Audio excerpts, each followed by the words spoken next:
Radio നാടൻ ചായയിൽ breakfast വിത്ത് നാടൻ ചായയിൽ വളരെ സ്പെഷ്യൽ ആയിട്ടുള്ള ഒരു ഗസ്റ്റാണ് നമ്മുടെ ഹോട്ട് സീറ്റിൽ വന്നിരിക്കുന്നത്. ഇദ്ദേഹത്തെ എങ്ങനെ വെൽക്കം ചെയ്യണം എന്നാണ് ഞാനിങ്ങനെ ആലോചിക്കുന്നത്. യാതൊരു മുഖവരുകളുടെയും ആവശ്യമില്ലാതെ വളരെ സുപരിചിതനായിട്ടുള്ള ഒരു യുവ രാഷ്ട്രീയ നേതാവ്. വളരെ ചിരിച്ചുകൊണ്ട് മാത്രമേ നമ്മൾ ഇദ്ദേഹത്തെ കണ്ടിട്ടുള്ളൂ. ഇങ്ങനെയൊക്കെ വിശേഷിപ്പിക്കാമല്ലോ, രാജാവിൻ്റെ മകൻ എന്ന് വിളിപ്പേരുള്ള. ഒപ്പം തന്നെ സത്യപ്രതിജ്ഞാ ചടങ്ങിലേക്ക് നടന്നുകൊണ്ടുപോയതിന് ശേഷം സ്റ്റീഫൻ നെടുമ്പുള്ളി എന്ന പേര് ലഭിച്ചിട്ടുള്ള ഒത്തിരി സന്തോഷത്തോടെ നമുക്ക് സ്വാഗതം ചെയ്യാം പുതുപ്പള്ളിക്കാരുടെ സ്വന്തം MLA അഡ്വക്കേറ്റ് ചാണ്ടി ഉമ്മൻ സാറിനെ. Sir, welcome to the show. നമസ്കാരം. നമ്മുടെ നാട്ടിൽ നല്ല മഴയാണ്, പക്ഷേ ഇപ്പൊ UK-യിലാണുള്ളത്. UK-യിൽ ഒരു കാലാവസ്ഥ നല്ല ചൂടുള്ള ഒരു കാലാവസ്ഥയാണ് അല്ലേ? എങ്ങനെയുണ്ട് നാട്ടിൽ നിന്ന് അവിടെ പോയ സമയത്തുള്ള ഒരു ചൂടും കാര്യങ്ങളൊക്കെ? ഇപ്പൊ ഒരു തെരഞ്ഞെടുപ്പ് ചൂടും അല്ലാതെ തന്നെ കാലാവസ്ഥയിലെ ബുദ്ധിമുട്ടുകളൊക്കെ കഴിഞ്ഞ് നമ്മൾ മഴയിലേക്ക് എത്തിയുള്ളൂ. അപ്പൊ ഇവിടുന്ന് അങ്ങോട്ട് UK-യിൽ പോയപ്പോ എങ്ങനെയുണ്ട്? ഇവിടെ കുഴപ്പമില്ല. ചൂടെന്ന് പറഞ്ഞാൽ ഇവിടുത്തെ ആൾക്കാർക്ക് ചൂടെന്ന് പറഞ്ഞാൽ ഇവിടെ എന്നെ സംബന്ധിച്ച് ചൂടിനോടൊപ്പം നല്ല തണുത്ത കാറ്റുണ്ട്, അതുകൊണ്ട് കുഴപ്പമില്ല. മാത്രമല്ല ഇന്ന് ഞാൻ പോവാണ്, അതുകൊണ്ട് ഇനി മഴയത്തേക്കാണ് ഞാൻ പോകുന്നത്. ഈ ഒരു ഷോ ഏറ്റവും കൂടുതൽ നമ്മൾ ഈ അടുത്ത കാലത്തായിട്ട് പറഞ്ഞിരിക്കുന്നത് UK-യിലെ കാലാവസ്ഥ ബുദ്ധിമുട്ടുകൾ. ഉഷ്ണതരംഗം തോന്നുന്നുണ്ടോ അവിടെ? ഉഷ്ണതരംഗം എനിക്ക് പറയാൻ പറ്റത്തില്ല, കാരണം ഇവിടുത്തുകാർക്ക് അതായിരിക്കും. പക്ഷെ ഇവിടെ വെയിലുണ്ടെങ്കിലും നല്ല തണുത്ത കാറ്റാണ്. ഞാനിപ്പോ നല്ല തണുത്ത കാറ്റ് എൻജോയ് ചെയ്യാണ്. ഈ UK സന്ദർശന വേളയിൽ ഒരുപാട് മലയാളികളെ കാണാനായിട്ട് സാധിച്ചിട്ടുണ്ടാവും. അപ്പോൾ പ്രത്യേകിച്ചും സ്വന്തം നേതാവിനെ അടുത്ത് കാണുന്ന സമയത്ത് ഒരുപാട് പേര് ആശങ്കകളും പങ്കുവെക്കാനുള്ള ഒരു സാധ്യതകളൊക്കെ ഉണ്ടായിരുന്നു അല്ലേ? അപ്പോൾ എങ്ങനെയായിരുന്നു ആ ഒരു കാര്യങ്ങളൊക്കെ? പലർക്കും പല കൺസേൺസ് ഉണ്ട്. ഇവിടെ വന്നവരുണ്ട്, ഒത്തിരി ഹെൽത്ത് കെയർ പ്രൊഫഷൻസ് അവിടെ നിന്ന് വന്നവർ, ഇവിടെ ഒത്തിരി നാള് ജീവിച്ചവരുണ്ട്. അവർ കൺസേൺസ് ഉണ്ട്. ഒത്തിരി ഒരു പോസിറ്റീവ് സൈഡിലോടൊപ്പം തന്നെ ചില നെഗറ്റീവ് സൈഡ്സും ഉണ്ട്. പക്ഷെ ഇതെല്ലാം നമ്മുടെ ഇമിഗ്രേഷൻ അല്ലെങ്കിൽ ഒരു പ്രവാസി ജീവിതത്തിന്റെ സൈഡ് എഫക്ട്സ് ആണ്, അതിന്റെ ഭാഗമാണ്. അപ്പൊ അതിനെ അതിജീവിക്കുക എന്നുള്ളത് അവർക്ക് അറിയാവുന്ന കാര്യവുമാണ്. അത് ജീവിക്കും. കഴിഞ്ഞ ദിവസം ഞാൻ ഇൻസ്റ്റയിൽ ഒരു പോസ്റ്റ് ഇങ്ങനെ കണ്ടിരുന്നു. UK-യിൽ ആരോഗ്യമന്ത്രിയുമായിട്ടൊരു വിശദമായിട്ടുള്ള ഒരു ചർച്ചയ്ക്ക് ഒരു അവസരം കിട്ടി എന്നുള്ളൊരു കാര്യം. പലരുടെയും ബുദ്ധിമുട്ടുകൾ, പ്രത്യേകിച്ച് ആരോഗ്യ പ്രവർത്തകരുടെ, പ്രവാസികളായിട്ടുള്ള മലയാളികളുടെ ബുദ്ധിമുട്ടുകളൊക്കെ ആരോഗ്യമന്ത്രിയുടെ ശ്രദ്ധയിൽ പെടുത്താനായിട്ട് സാധിച്ചു എന്ന് പറയുന്നതൊക്കെ. അപ്പോൾ എങ്ങനെയാണ് അതിനെക്കുറിച്ചുള്ള ഒരു കാര്യങ്ങളൊക്കെ? അല്ല, ഞാൻ ഇവിടെ ഒരു പ്രൈവറ്റ് വിസിറ്റ് വന്നതാണ്. പ്രൈവറ്റ് വിസിറ്റ് വന്നിട്ട് ഞാനന്ന് ഒരു പാർലമെന്റ് സന്ദർശിക്കാൻ പോയപ്പോൾ അതിനോടനുബന്ധിച്ച് ഒരു പാർട്ടിയും പരിപാടികളും ഉണ്ടായിരുന്നു. അപ്പൊ സോൻ ജോസഫ് MP അത് അറേഞ്ച് ചെയ്തിരുന്നു. അദ്ദേഹം അവിടെ കുറച്ചുപേരെ കാണാൻ സാഹചര്യം ഉണ്ടാക്കി പോകുന്ന വഴിക്ക്. അപ്പൊ അങ്ങനെയുള്ള പ്രൈവറ്റ് ആയിട്ടുള്ള വിസിറ്റിനിടയിൽ കുശലാന്വേഷണം പോലെ പറ്റേ കണ്ടപ്പോൾ സംസാരിച്ചതേ ഉള്ളൂ. സംസാരിച്ചപ്പോൾ അവര് ഇങ്ങോട്ട് ഹെൽത്ത് കെയർ വർക്കേഴ്സിനെ പറ്റി ഭയങ്കര അഭിപ്രായമാണ് പറഞ്ഞത്. അപ്പൊ അത് അവരുടെ കൺസേൺസ് ഞാൻ ആ സമയത്ത് സൂചിപ്പിച്ചിട്ടുണ്ട്. പ്രത്യേകിച്ച് ALR-മായി ബന്ധപ്പെട്ട പല കൺസേൺസും ഉണ്ട് എന്ന് ഞാൻ സൂചിപ്പിച്ചിട്ടുണ്ട്. അവർക്ക് ചെയ്യാൻ പറ്റുന്ന അവർ ചെയ്യുമെന്ന് പറഞ്ഞു. നമുക്കറിയില്ല, നോക്കാം.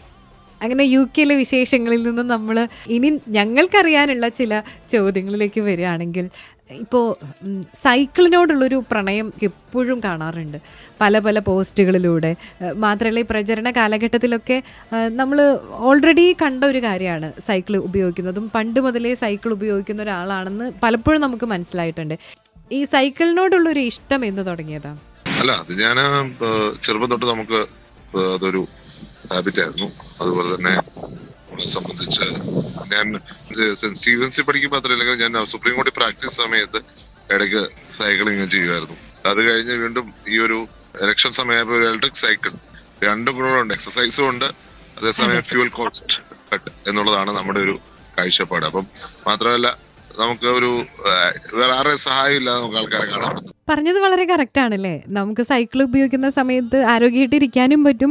മാത്രമല്ല പ്രത്യേകിച്ച് ചെലവുകളോ കാര്യങ്ങളോ ഇല്ല. ഇപ്പൊ കഴിഞ്ഞ ദിവസം ഇൻസ്റ്റയിൽ UK-യിൽ വന്നതിന് ശേഷമുള്ള ഒരു പോസ്റ്റ് കണ്ടു. സാർ ഇങ്ങനെ ഒരു മെട്രോയിൽ നിൽക്കുന്നു, മെട്രോയിൽ സൈക്കിള് കൊണ്ടുപോകുന്ന ആ ഒരു സീനിൽ പറയുന്ന ആ ഒരു ടാഗ് ലൈൻ ഞാൻ ശ്രദ്ധിച്ചു. അവർ cities should change with metro and cycle എന്ന് പറയുന്നത്. ഇത് നമ്മുടെ നാട്ടിൽ ഇങ്ങനൊരു കാര്യം ഇംപ്ലിമെന്റ് ചെയ്യുകയാണെങ്കിൽ എന്തൊക്കെ വെല്ലുവിളികളാണുള്ളത്? നമ്മുടെ നാട്ടിൽ അങ്ങനെ ഒരു മാറ്റം കൊണ്ടുവരാനായിട്ട് സാധിക്കുമോ?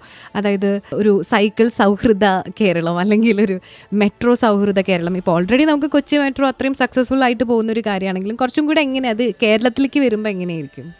അതൊക്കെ സാധിക്കും. പ്രത്യേകിച്ച് നമുക്കിപ്പോ മെട്രോ 2 നഗരങ്ങളിലൂടെ വരുവാണ്, തിരുവനന്തപുരത്തും കോഴിക്കോടും. കൊച്ചിയിൽ മെട്രോ പുതിയ ലൈൻ എടുക്കുന്നുണ്ട്. അപ്പൊ അങ്ങനെ സമയത്ത് ചെറിയൊരു സ്പേസ്, വലിയ സ്പേസ് വേണമെന്നില്ല. ഞാൻ കഴിഞ്ഞ ദിവസം 2 നഗരത്തിലൂടെ സൈക്കിൾ ചെയ്തിട്ടുണ്ടായിരുന്നു. അത് വലിയൊരു വീട്ടിലൂടെ നമുക്ക് യാത്ര ചെയ്യുന്നവരാണ് അവിടെ അനുഭവം. അത്രയ്ക്ക് സേഫ് ആണ് അവിടെ. അത്രയും എങ്കിലും നമ്മുടെ നാട്ടിൽ സാധിച്ചില്ലെങ്കിൽ പിന്നെ എപ്പോൾ സാധിക്കും? ഇപ്പോൾ ടൗൺ പ്ലാനിങ് നടത്തിയാൽ നമുക്ക് ചെയ്യാൻ സാധിക്കും. തീർച്ചയായിട്ടും അതിനാണ് നമ്മൾ ശ്രദ്ധ ഊന്നൽ കൊടുക്കേണ്ടത്. കണ്ടോ, ഞാനിത് എപ്പോൾ സാറിന് കാണുന്ന സമയത്ത് ചോദിക്കണം എന്ന് കരുതിയിട്ടുള്ളൊരു കാര്യമാണ്. പ്രത്യേകിച്ചും പ്രചരണ കാലഘട്ടത്തിൽ ഏറ്റവും എടുത്തു പറയേണ്ട ഒരു കാര്യം തന്നെയാണ് ആ ഒരു പ്രകൃതിയോട് ഇണങ്ങിയിട്ടുള്ള ആ ഒരു തീരുമാനങ്ങളൊക്കെ. അതിനെക്കുറിച്ചൊക്കെ നമുക്കറിയണം. ഇപ്പം എല്ലാവരും ചിന്തിക്കുന്നുണ്ടാവും എന്താണ് ഒരു പേഴ്സണൽ കാര്യങ്ങളൊന്നും അധികം ചോദിക്കാത്തതെന്നൊന്നും ചിന്തിക്കരുത്. കാരണം ഓൾറെഡി നമുക്ക് സാറിൻ്റെ ഒരു ഇൻ്റർവ്യൂവിൻ്റെ ഒരു ഇതിന് മുൻപുള്ളതൊക്കെ കണ്ടു കഴിഞ്ഞാൽ അറിയാം, പേഴ്സണൽ കാര്യങ്ങളിൽ നിന്നൊക്കെ എന്തെങ്കിലും ചോദ്യങ്ങൾ വന്നു കഴിഞ്ഞാൽ അതിവിദഗ്ധമായിട്ട് അതിൽ നിന്ന് ഒഴിഞ്ഞു മാറുന്ന ഒരാളാണ്. ഒരു പ്രചരണ കാലഘട്ടത്തിലേക്ക് ഞാൻ വീണ്ടും കൊണ്ടുപോവാണെങ്കിൽ ഗ്രീൻ ക്യാമ്പയിൻ, മറ്റുള്ളവരൊക്കെ ഒരുപാട് വലിയ ഫ്ലെക്സുകളും അതുപോലെ തന്നെ ബാനറുകളൊക്കെ വെക്കുന്ന സമയത്ത് എൻ്റെ മണ്ഡലത്തിൽ എനിക്ക് ജയിക്കണമെങ്കിൽ ഇതുപോലെയുള്ള ഫ്ലെക്സുകളൊന്നും വേണ്ട, യാതൊന്നും വേണ്ട, പോസ്റ്ററുകൾ വേണ്ട, യാതൊന്നും വേണ്ട, സൈക്കിളും അതിനോടൊപ്പം തന്നെ ഉണ്ടായിരുന്നു സന്തത സഹചാരിയായിട്ട്. അപ്പൊ എങ്ങനെയായിരുന്നു ഈ തീരുമാനങ്ങളിലേക്കൊക്കെ എത്തിയിരുന്നത്? അത് സമൂഹത്തിൽ സ്വാധീനിക്കപ്പെടേണ്ടതാണ് എന്നും കൂടെ തോന്നിയിട്ടില്ലേ? എന്റെ സാഹചര്യത്തിൽ ഞാൻ ചെയ്ത ഒരു ഡിസിഷനാണത്. അപ്പം അത് എന്റെ സാഹചര്യത്തിൽ എനിക്ക് യോജിച്ചതാണ്, എന്റെ മണ്ഡലത്തിൽ യോജിച്ചതാണ്. ഭാവിയിൽ ചെയ്യുന്ന ആലോചിക്കും. ഇപ്പൊ എന്റെ ഫാദറിന്റെ അനുസ്മരണം വരികയാണ്, 18-ാം തീയതി ഫാദറിന്റെ അനുസ്മരണമാണ്. ഈ പ്രാവശ്യം ഞാൻ ഫ്ലെക്സ് വെക്കണ്ട എന്നുള്ള തീരുമാനത്തിലാണ്. കാരണം ഞാൻ കഴിഞ്ഞ പ്രാവശ്യമൊക്കെ ഫ്ലെക്സ് വെച്ചിരുന്നു. പിന്നെ ഞാൻ ആലോചിക്കുന്ന ഈ പ്രാവശ്യം അതൊന്നും വേണ്ട, പരമാവധി ഇതേപോലത്തെ കാര്യങ്ങൾ പബ്ലിസിറ്റി, ഓൺലൈനായിട്ടുള്ള പബ്ലിസിറ്റി മതി എന്നുള്ള തീരുമാനത്തിലാണ് ഞാനുള്ളത്. ഇപ്പൊ ഓൺലൈൻ മീഡിയയുടെ കാര്യം പറഞ്ഞതുകൊണ്ട് തന്നെ ചില സമയത്ത് ഓൺലൈൻ മീഡിയാസ് ഒക്കെ ഭയങ്കരമായിട്ട് ബുദ്ധിമുട്ടിക്കുന്നത് നമുക്ക് കാണാം. പല രാഷ്ട്രീയ പ്രവർത്തകരും പ്രത്യേകിച്ചും വളരെ പ്ലീസിംഗ് ആയിട്ടാണ് പലരും പറ്റില്ല എന്ന് പറയുന്നത്. സാറും അതുപോലെ തന്നെ വളരെ വിദഗ്ധമായിട്ട് പല രീതിയിൽ നിന്നും വിവാദപരമായിട്ടുള്ള കാര്യങ്ങളിൽ നിന്നൊക്കെ ഇതുപോലെ തന്നെ ഒഴിഞ്ഞു പോവാറുണ്ട്, പറയുന്ന മറുപടികളൊക്കെ കൃത്യമായിട്ടുള്ളത്. അപ്പൊ അതെങ്ങനെ സ്വാഭാവികമായിട്ട് വരുന്നതാണോ? നമുക്ക് സ്വാഭാവികമായിട്ടുള്ള കാര്യമാണ്. നാച്ചുറലായിട്ട് ചോദിച്ചു, നാച്ചുറലായിട്ടുള്ള മറുപടി. മാധ്യമങ്ങളും അതിനപ്പുറമാണല്ലോ. മാധ്യമങ്ങൾ ശരി എങ്ങനെ കാണണ്ടേ? കുഴപ്പമില്ല. നവമാധ്യമങ്ങളായാലും അതുപോലെ തന്നെ മാധ്യമങ്ങളായാലും എങ്ങനെയൊക്കെ ചോദിക്കുന്നു അതിനനുസരിച്ച് മറുപടി പറയാൻ കഴിവുള്ള ഒരാൾ തന്നെയാണ്. ഇപ്പോൾ തമിഴ്നാട് രാഷ്ട്രീയം ഇപ്പോൾ എല്ലാവരും ഉറ്റുനോക്കുന്ന ഒരു കാര്യം കൂടിയാണ്. പുതിയ പദ്ധതികൾ കാര്യങ്ങളൊക്കെ അവിടെ തമിഴ്നാട് സർക്കാർ ഇപ്പോൾ ഇംപ്ലിമെൻ്റ് ചെയ്യുന്നുണ്ട്. ഒപ്പം തന്നെ ഇപ്പോൾ ഏറ്റവും കൂടുതൽ ചർച്ച ചെയ്യപ്പെടുന്ന ഒരു കാര്യമാണ് വിദ്യാർത്ഥി രാഷ്ട്രീയം എന്ന് പറയുന്നത്. അവിടെ അത് നിരോധിച്ചിരിക്കുകയാണ്. സ്കൂളുകളുടെ രാഷ്ട്രീയം പാടില്ല, അല്ലെങ്കിൽ സ്കൂളുകളിലേക്ക് രാഷ്ട്രീയ പ്രവർത്തനമോ അല്ലെങ്കിൽ പ്രവർത്തകരോ പോലും പ്രവേശിക്കാനായിട്ട് സാധിക്കില്ല അല്ലെങ്കിൽ പാടില്ല എന്നുള്ളൊരു സർക്കുലർ ഇറങ്ങിയിരിക്കുകയാണ്. അപ്പോൾ വിദ്യാർത്ഥികൾക്ക് രാഷ്ട്രീയം ആവശ്യമാണോ അല്ലേ? ഈ ഒരു വിഷയത്തെ എങ്ങനെയാണ് സാറിന്റെ ഒരു സമീപനം? അതൊരു ശരിയായ തീരുമാനമാണ് ഞാൻ കരുതുന്നില്ല. അത് ഒരു പ്രോഗ്രസീവ് അല്ലാത്തൊരു തീരുമാനമാണ്. വിദ്യാർത്ഥികളാവുമ്പോൾ രാഷ്ട്രീയം ഉണ്ടാവും, രാഷ്ട്രീയം വേണം. രാഷ്ട്രീയമില്ലാതെ വിദ്യാർത്ഥികൾക്ക് മുന്നോട്ട് പോകാൻ അക്രമ രാഷ്ട്രീയം പാടില്ല എന്ന് ഞാൻ പറയൂ. എനിക്ക് തോന്നുന്നില്ല തമിഴ്നാട്ടിൽ അങ്ങനെ കേരളത്തിലുള്ള പോലെ അക്രമ രാഷ്ട്രീയം ഉണ്ടെന്ന് പോലും എനിക്ക് തോന്നുന്നില്ല. എനിക്കറിയില്ല. എന്തായാലും കേരളത്തില് രാഷ്ട്രീയം അനിവാര്യമാണ്.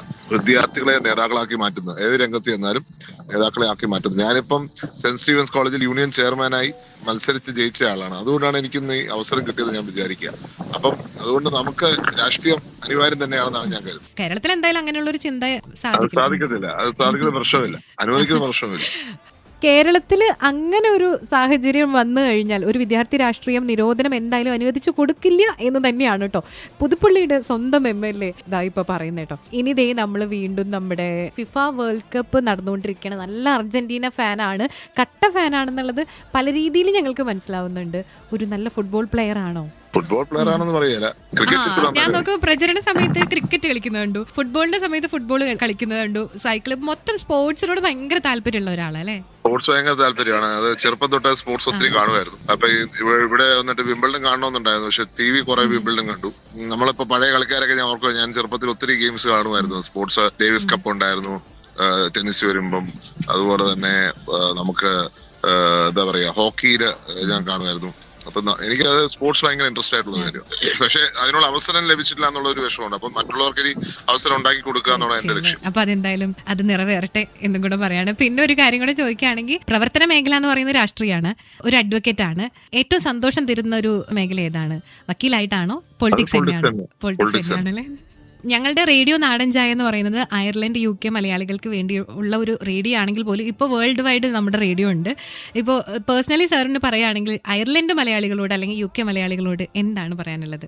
അയർലൻഡ് മലയാളികൾക്ക് എല്ലാ ആശംസകളും നേരുകയാണ്. UK മലയാളികൾക്ക് എല്ലാ ആശംസകളും നേരുകയാണ്.